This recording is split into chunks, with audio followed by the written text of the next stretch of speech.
கிறிஸ்தவ வாக்குகளை குறிவைத்து பெரம்பூரிலும் திருச்சி கிழக்கிலும் போட்டி போடும் விஜய் அவர்களை கிறிஸ்தவர்கள் கை கழுவுகிறார்களா? தமிழக வெற்றிக் கழகம் ஆரம்பிக்கிறதுக்கு முன்னாடியே விஜய் அவர்கள் அரசியலுக்கு வந்தா சிறுபான்மையின வாக்குகளை குறி வச்சு தான் அவர் முக்கியமாக களமிறங்குவார். குறிப்பாக திமுக கூட்டணி கட்சிகளுக்கு இருக்கக்கூடிய சிறுபான்மை வாக்குகள், அதுலேயும் பெரும்பான்மையாக இருக்கக்கூடிய கிறிஸ்தவர்களுடைய வாக்குகளை குறி வச்சு தான் விஜய் இறங்குவார். குறிப்பாக திமுக கூட்டணியில் கிட்டத்தட்ட 8லிருந்து 12% அளவிற்கு கிறிஸ்தவர்களும் இஸ்லாமியர்களும் சேர்ந்த சிறுபான்மையின மக்களுடைய வாக்குகள் இருக்குது. இந்த வாக்குகளை பிரிச்சுட்டா திமுக கூட்டணியை எளிதாக தோற்கடித்து விடலாம். அதன் மூலமாக அதிமுக பிஜேபி கூட்டணி ஆட்சிக்கு வந்து விடலாம் அப்படிங்கிறது தான் விஜய் அரசியலுக்கு வரப்போகிறோம், அரசியல் எதிரி திமுக, கொள்கை எதிரி பாஜக அப்படின்னு அவர் முன் வச்சு மீட்டிங்கில் பேச ஆரம்பித்த உடனேயே பெரும்பான்மை மக்களுக்கு வந்த சந்தேகம் அதுதான். ஆனால் இப்பொழுது கிறிஸ்தவ மக்கள் விஜய் அவர்களை கையை கழுவ தொடங்கிட்டாங்களா? பெரிய அளவுக்கு பின்னடைவு ஏற்பட்டிருப்பதாக தகவல்கள் வருகிறது. விஜய் அவர்களுக்கு பெரிய அளவுக்கு பிரச்சார கூட்டங்கள் திருப்தி அளிக்கக்கூடிய வகையில் இல்லை. அதனால தான் தொடர்ந்து அவர் பிரச்சாரத்தை கேன்சல் பண்ணிக்கிட்டு வருகிறார் அப்படிங்கிற ஒரு செய்திகள் வருகிறது. இதை குறித்து விரிவாக இந்த வீடியோவில் நம்ம பார்க்க போகிறோம். கோபாசை நண்பர்களுக்கு வணக்கம். வீடியோக்குள்ளே போகிறதுக்கு முன்னாடி சேனலை மறக்காமல் சப்ஸ்கிரைப் பண்ணிடுங்க. இந்த வீடியோவை லைக் பண்ணிவிட்டு உங்கள் கருத்துக்களை மறக்காமல் கமெண்ட் செக்ஷனில் பதிவிட்டுருங்க. 2 இடங்களில் திரு விஜய் அவர்கள் போட்டியிடுகிறார். பெரம்பூர் மற்றும் திருச்சி கிழக்கு தொகுதியில் போட்டியிடுகிறார். இந்த 2 இடங்கள்லையும் போட்டியிடுவதற்கு மிக முக்கியமான காரணம், இந்த பகுதிகளில் ஒரே இடத்துல அதிகமான கிறிஸ்தவர்கள் இருக்கிறார்கள். திருச்சி கிழக்கில் ஏற்கனவே திமுக சார்பில் இனிகோ இருதயராஜ் போட்டியிட்டிருக்கிறார். கிறிஸ்தவ நல்லிணக்க இயக்கத்தினுடைய தலைவராக இருக்கிறார். பெரும்பான்மையான வாக்குகளை வெற்றி பெற்றிருக்கிறார் அப்படிங்கிற தரவுகள் எல்லாத்தையுமே நேற்றைய வீடியோக்களில் பார்த்தோம். இப்போ உண்மையாகவே களத்தில் கிறிஸ்தவர்கள் விஜய் அவர்களையும் தமிழக வெற்றிக் கழகத்தையும் எப்படி பார்க்கிறார்கள் அப்படிங்கிறது தான் இப்போ இருக்கக்கூடிய மிக முக்கியமான ஒரு பொருளாக பார்க்க முடிகிறது. காரணம் என்னென்னா, விஜய் அவர்கள் உண்மையாகவே ஒரு அரசியல்வாதியாக திகழ்கிறாரா, இல்லை அரசியலில் ஏதாவது ஒன்று சாதிக்கணும், சிறுபான்மையின மக்களுக்கு ஏதாவது ஒரு பாதுகாவல் அரணாக விளங்கணும், இல்லை தமிழ்நாட்டு மக்களுக்கு ஏதாவது உரிமைகளை பெற்றுத்தரணும், நல்லது செய்யணும் அப்படிங்கிற அடிப்படையில் அவர் இயங்குகிறாரா அப்படின்னு பார்த்தீங்கன்னா அது இல்லை அப்படின்னு தான் சொல்லணும். காரணம் என்ன? விஜய் அவர்கள் அடிக்கடி சுட்டி காட்டுறது எம்ஜிஆரை சுட்டி காட்டுறாரு, விஜயகாந்த் அவர்களை சுட்டி காட்டுறாரு, அப்புறம் ஜெயலலிதா அவர்களை சுட்டி காட்டுறார், அண்ணா அவர்களை சுட்டி காட்டுறார். ஆனால் அந்த அரசியல் தலைவர்கள் போலலாம் இவர் நடக்கிறாரா அப்படிங்கிற ஒரு கேள்வி. தாவேகா செய்தி தொடர்பாளர்கள்லாம் விஜயகாந்தை மேற்கோள் காட்டி அவரோட பல மடங்கு ரசிகர் பட்டாளத்தை எங்கள் தலைவர் வச்சிருக்கிறாரு, நிச்சயமாக வெற்றி பெறுவார் அப்படின்னு சொல்கிறாங்க. ஆனால் அரசியல் அப்படின்னு வந்த உடனேயே விஜயகாந்தாக இருக்கட்டும், சீமானாக இருக்கட்டும், ஏன் எம்ஜிஆர் அவர்கள் நடிகராக இருக்கிறப்பவே திமுகவில் இருந்து கொள்கை பரப்பு செயலாளராக இருந்து பல்வேறு கட்சி மற்றும் இயக்கங்களுடைய பொதுக்கூட்டங்களில் இருந்து சினிமாவில் திராவிட இயக்க கொள்கைகளை பரப்பக்கூடிய ஒரு கருவியாக இருந்து கலைஞரோடு ஏற்பட்ட மோதல் காரணமாக கட்சியை ஆரம்பித்தார். அவர் கட்சியை ஆரம்பிக்கிறப்பவே திமுகவிலிருந்து பெரும் தலைகளெல்லாம் அவரோட போய் உதவி பண்ணாங்க, கட்டமைப்பை உருவாக்குனாங்க. ஆனால் விஜய் அவர்களுக்கு அப்படிப்பட்ட ஒரு சீரிய சிந்தனைகளும் உழைக்கக்கூடிய எண்ணங்களும் கட்டமைப்பை உருவாக்கணும் அப்படிங்கிறதற்கான பின்னணி திறமைகளும் இருக்கா அப்படின்னா பெரிய சந்தேகத்தை தான் எழுப்புது. காரணம் என்னென்னா, 10 நாளைக்கு ஒருக்க வெளியே வராரு, இல்லை மாதத்துக்கு ஒருக்க வெளியே வராரு, ஒரு 10 நிமிஷம் பேசிட்டு போயிடுறாப்புல.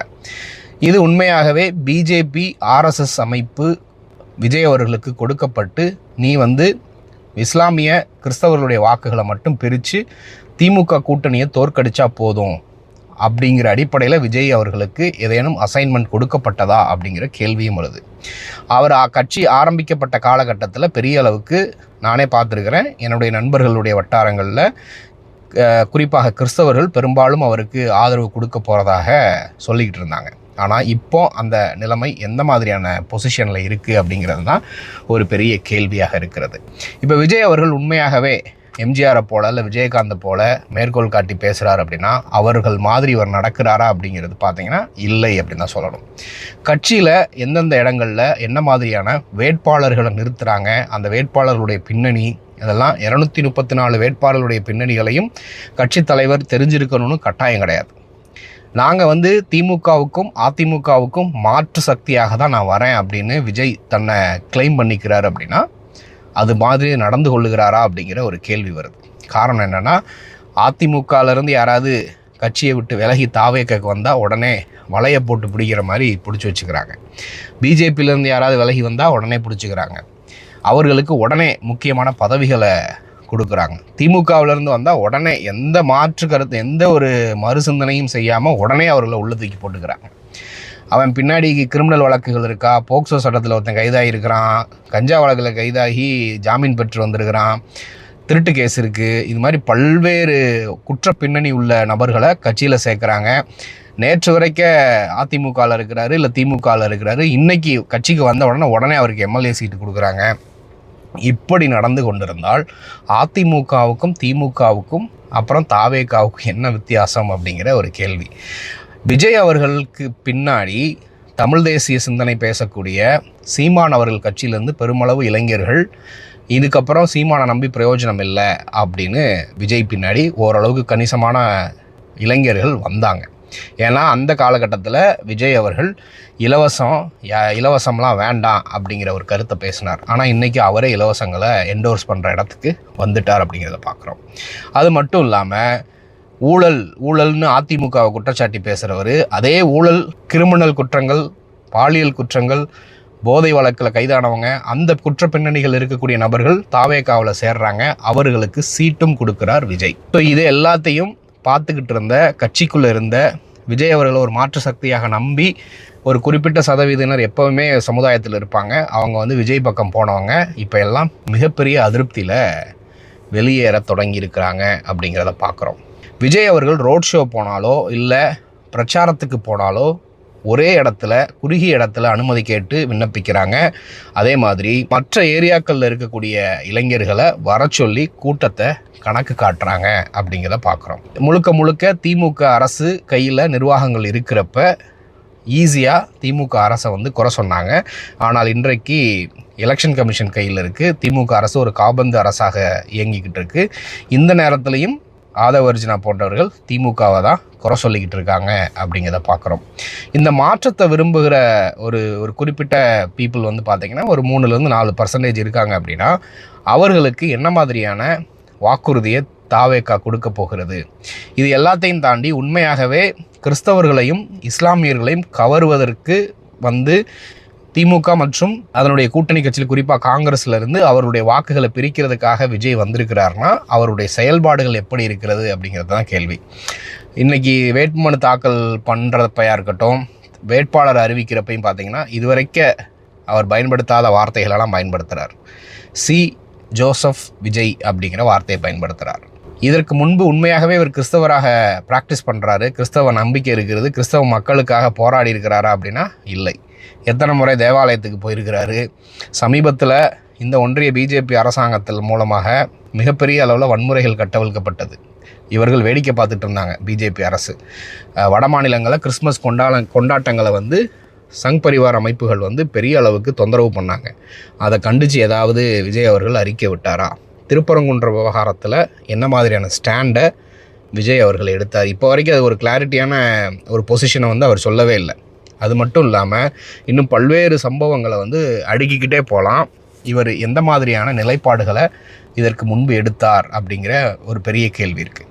இது எல்லாத்தையும் தாண்டி இன்றைக்கு கிறிஸ்தவர்களை தாண்டி சாமானிய மக்கள், பொதுமக்கள், மாற்றத்தை விரும்பக்கூடியவங்க, இந்த 2 கட்சிகளும் வேணாம், பிஜேபியும் வேண்டாம், நாம் தமிழரும் வேணாம், விஜய் வந்தால் நல்லாயிருக்கும்னு நம்பினவங்க கூட இன்றைக்கு மிகப்பெரிய அவநம்பிக்கைக்கு உள்ளாகி இருக்கிறாங்க விஜய் அவர்களுடைய மற்றும் அவருடைய கட்சிக்காரர்களுடைய தொந்தரவுகள்னால.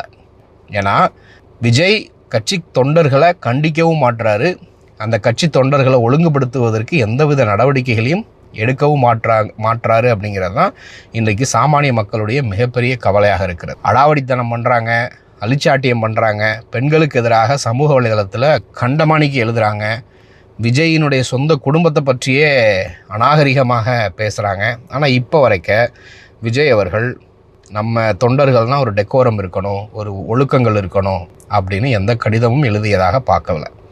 ஸ்டாலின் அவர்கள் வந்து இப்போ திமுகவில் அந்த மாதிரியான சம்பவங்கள் நடந்தால் முரசொலியில் எழுதியிருக்கிறாங்க, கலைஞர் அவர்கள் எழுதியிருக்கிறாங்க. அதிமுகவில் ஜெயலலிதா அவர்கள் இருக்கிறப்ப இந்த மாதிரி சம்பவங்கள் நடந்துச்சுன்னா அதை கண்டித்து கடிதங்கள் எழுதியிருக்கிறாங்க, நடவடிக்கைகள் எடுத்திருக்கிறாங்க. இப்போ கூட கொளத்தூரில் நடந்த மீட்டிங்கில் சிலர் மயங்கி விழுந்தாங்க. ஸோ இதெல்லாம் வந்து ஒரு ப்ரிகாஷனரி மெஷர்மெண்ட்டாக அந்த தொண்டர்களுக்கு இதெல்லாம் செய்யாதீங்க, நம்ம கட்டுக்கோப்பாக இருக்கணும், நமக்குன்னு ஒரு இலக்கு இருக்குது, விஷன் இருக்குது அப்படின்னு அவர்களுடைய தொண்டர்களை பக்குவப்படுத்தி அரசியல் படுத்துகிறாரா அப்படின்னா இல்லை. அவர் வந்து ஒரு சாடிஸ்டிக் பிஹேவியரோட, அவர் வந்து ஒரு நார்சிஸ்டிக் ஃபெல்லோ மாதிரி தன்னை வந்து ஒர்ஷிப் பண்ணணும், தன்னை வந்து கூட்டம் வந்து இப்படி நம்மளை பார்க்குறதுக்கு வரணும், அப்போ தான் மக்கள் நம்மளை மதிப்பாங்க அப்படிங்கிற பிஹேவியரில் இருக்கிறாரா அப்படிங்கிற சந்தேகம் இன்றைக்கி பொதுமக்களுக்கு உருவாக ஆரம்பிச்சிருக்குது. இப்படிப்பட்ட பிஹேவியர் குடும்ப விஷயத்தில் சரியான நடைமுறையில் இல்லாதவர். இப்போ வேட்புமனு தாக்கலில் அவர் வெளியிட்டிருக்கக்கூடிய சொத்து விவரங்கள், ஃபினான்ஷியல் டீட்டெயில்ஸ் எல்லாமே அந்த சாமானிய மக்கள் மத்தியில் பெரிய அளவுக்கு விஜய் மீதான நம்பிக்கையை சீர்குலைத்திருக்கிறது அப்படின்னே சொல்லலாம். அவரை வந்து ஒரு ஆட்ரண்ட் ஒரு ஃபாலோவர்ஸாக இருந்தவங்களே இப்போ விஜய் மீது நம்பிக்கை இல்லாமல் திமுகவே அதுக்கு பரவாயில்ல அப்படிங்கிற லெவலுக்கு திரும்ப ஆரம்பிச்சிருக்கிறாங்க. இருக்கிற எல்லா கழுசடைகளையும் பிஜேபி எப்படி இழுத்து போடுமோ அது மாதிரி தாவேகா வந்து இழுத்துக்குச்சுன்னா அதிமுகவுக்கும் பிஜேபிக்கும் திமுகவுக்கும் காங்கிரஸுக்கும் நாம் தமிழருக்கு என்ன வித்தியாசம், அதுக்கு நாங்கள் அங்கேயே இருந்திருப்போமே அப்படிங்கிற மாதிரி ஒரு நிலைப்பாடை விஜயே உருவாக்கிக்கிட்டு இருக்கிறாரு. தொடர்ந்து இதை குறித்து பேசலாம். இதை குறித்து நீங்கள் என்ன நினைக்கிறீங்க அப்படிங்கிறத மறக்காமல் கமெண்ட்டில் சொல்லுங்கள். நன்றி.